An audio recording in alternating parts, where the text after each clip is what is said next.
যোৰহাট সংসদীয় সমষ্টিৰ আমাৰ যিমানবোৰ বুথ হৈছে বুথবিলাকৰ সভাপতি সম্পাদক আৰু দলৰ বিভিন্ন দায়িত্বত থকা বিষয়ববীয়াসকল আহিছে। ইয়াৰ ভিতৰত আমাৰ ভাতৃভগ্নী সংগঠনৰ বিষয়ববীয়াও আছে। এটা উৎসাহজনক পৰিৱেশ সভাৰ কেউফালে কৰ্মীসকলৰ উদ্যম উৎসাহে আমাকো উৎসাহিত কৰে। ইয়াৰ আগে আগে কাজিৰঙা লোকসভা সমষ্টি, বৰপেটা লোকসভা সমষ্টি এনেধৰণৰ বুথ সন্মিলন হৈ গৈছে।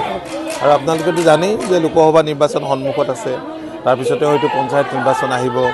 গতিকে বুথবিলাক শক্তিশালী কৰি বুথৰ জৰিয়তে জনসংযোগ বৃদ্ধিৰ কাৰণে আমাৰ প্ৰচেষ্টা আহি থকা দিনবিলাকত অব্যাহত থাকিব। আজিৰ দিনটোত আচলতে কি বিষয়খিনিৰ ওপৰত গুৰুত্ব প্ৰদান কৰা হ'ব? আজিৰ দিনটোত আজি যিটো সভা হ'ব, দলৰ সংগঠনটোৱে মূল কথা। দলৰ কৰ্মীসকলে ইজনে সিজনক পালে, কথাবোৰ আলোচনা কৰিলে আৰু আমাৰ মনৰ কথাবোৰ তেওঁলোকক আমি শুনাবলৈ পালে, সেইখিনিকে লৈ তেওঁলোকে আহি থকা দিনবিলাকত কাম কৰাৰ অনুপ্ৰেৰণা লাভ কৰিব, উৎসাহিত হৈ কাম কৰিব। আৰু বৰ্তমান সময়ত আমি অত্যন্ত সুখী যে দলৰ বিভিন্ন স্তৰত নতুন প্ৰজন্মৰ যুৱক যুৱতীসকলে এতিয়া দায়িত্ব লৈছে। এইটো এটা খুব ভাল কথা।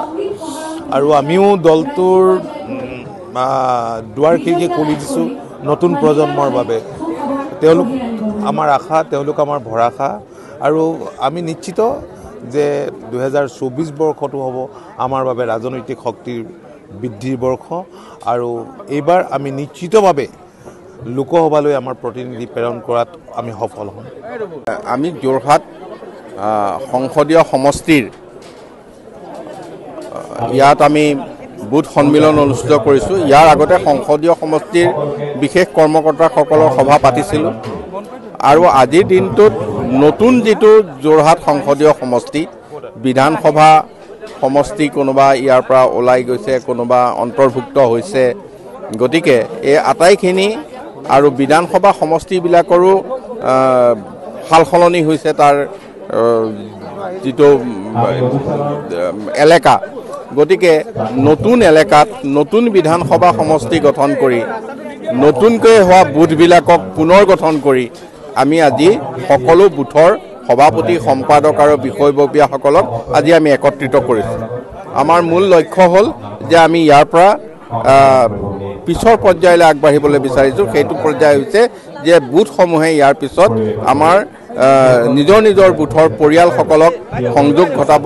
আৰু আহিব লগা নিৰ্বাচনত আমি আশা কৰিম যাতে আমাৰ ইয়াত মিত্ৰজোঁটৰ প্ৰাৰ্থীক আমি বহু ভোটত যাতে জয় কৰি লৈ যাব পাৰোঁ। দেখা গৈছে যে যি কংগ্ৰেছ দলৰ যি ভাৰত জোঁটো ন্যায় যাত্ৰা, তাত দেখা গৈছে যথেষ্টখিনি অঘটন সংঘটিত হৈছে। আপোনালোকৰ প্ৰতিক্ৰিয়া কি হ'ব? কংগ্ৰেছৰ যিটো ন্যায় যাত্ৰা, এইটোতো ইতিমধ্যে সকলোৱে কৈ আছে, আমি দেখিছোঁ। আৰু তাত আমি দেখিলোঁ যে তেওঁলোকে সফল হোৱা নাই, তেওঁলোকে দলীয় হিচাপে সফল হোৱা নাই। আৰু য'ত ঘটনাবিলাক ঘটিছে, ক'ত ঘটিছে? চামগুৰি সমষ্টিত ঘটিছে, ৰূপহী সমষ্টিত ঘটিছে। 2001 চনৰ পৰা তাত সেইটোৱেই ঘটি থাকে। কোন চৰকাৰ আছে, কোন চৰকাৰ নাই, সেইটো লৈ কথা নাই। তাতে যিসকলে ৰাইজৰ নেতৃত্ব লৈছে সেইসকলৰ তাত সদায় আমি দেখি আহিছোঁ 2001 চনৰ পৰা। ইয়াত আজি 23 বছৰ ধৰি তেনে ঘটনাই সংঘটিত হৈ আছে। আৰু এইটো তেওঁলোকৰ কাৰণে আমাৰ কাৰণে এইটো ভাল পোৱা নাই, কিন্তু তেওঁলোকৰ কাৰণে এইটো সাধাৰণ ঘটনা, ডেইলি হৈ থকা ঘটনা তেওঁলোকৰ। মই আপোনালোক সকলোকে ধন্যবাদ জনাইছোঁ। আমাৰ ইতিমধ্যে অসম গণ পৰিষদ দলৰ কেন্দ্ৰীয় কাৰ্যনিৰ্বাহকৰ সিদ্ধান্ত অনুসৰি লোকসভা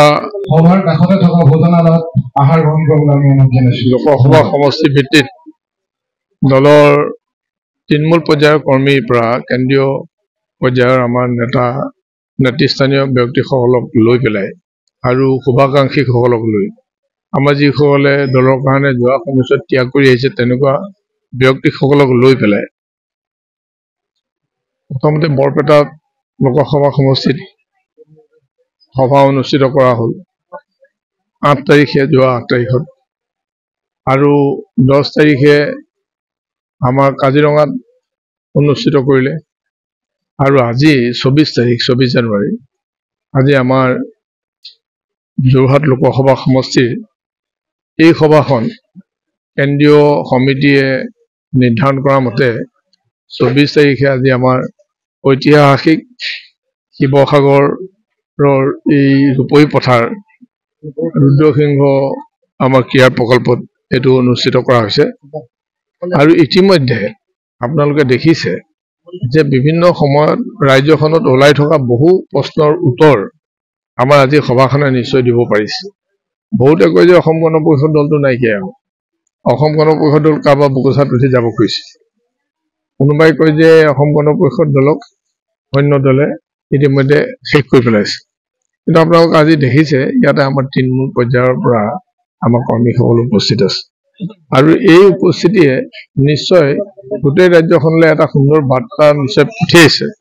যে যিবিলাক কথা ইতিমধ্যে ওলাই আছে সেই কথাবিলাক সত্য নহয় প্ৰকৃততে অসম গণ পৰিষদ দলৰ ভেটি একেবাৰে তৃণমূল পৰ্যায়ৰ পৰাই হাজাৰ হাজাৰ লক্ষজন মানুহৰ যি ত্যাগত জন্ম হৈছিল সেই মানুহবিলাকৰ পৰিয়ালৰ মানুহ এতিয়াও আছে আৰু এই জাতীয় দলটোক শক্তিশালী ৰূপত আগবাঢ়ি যোৱাৰ কাৰণে সকলোৱে বিচাৰে যে এইটো আগবাঢ়ি গৈ পেলাই এই দলৰ যি ৰাজনৈতিক মানে যিটো পৰিৱেশ গণপৰিষদ জন্ম হৈ পেলাই অসমৰ জনসাধাৰণৰ মাজলৈ আনিলে এই পৰিৱেশটো পুনৰ ঘূৰাই আনক আৰু শক্তিশালীভাৱে এওঁলোকে অসমৰ জনগণৰ সেৱা আগবঢ়াওক ৰাহুল গান্ধী ন্যায়যাত্ৰা এইটো হৈ পেলাই নাগালেণ্ডৰ পিনৰ পৰা আহিছে ক'ত আমগি হোৱা নাই এইফালৰ পৰা আহি সোমাইছে ইয়াতে আৰু সেইটো এটা তেওঁলোকৰ পাৰ্টীৰ এটা কাৰ্যসূচী তেওঁলোকে লৈছে এইটো কৰিছে সেইটোৰ ওপৰত মোৰ একো মন্তব্য মই দিব বিচৰা নাই নিজকে সজাই তুলিবলৈ প্ৰয়োজন এযোৰ প্ৰিয় সাজপাৰৰ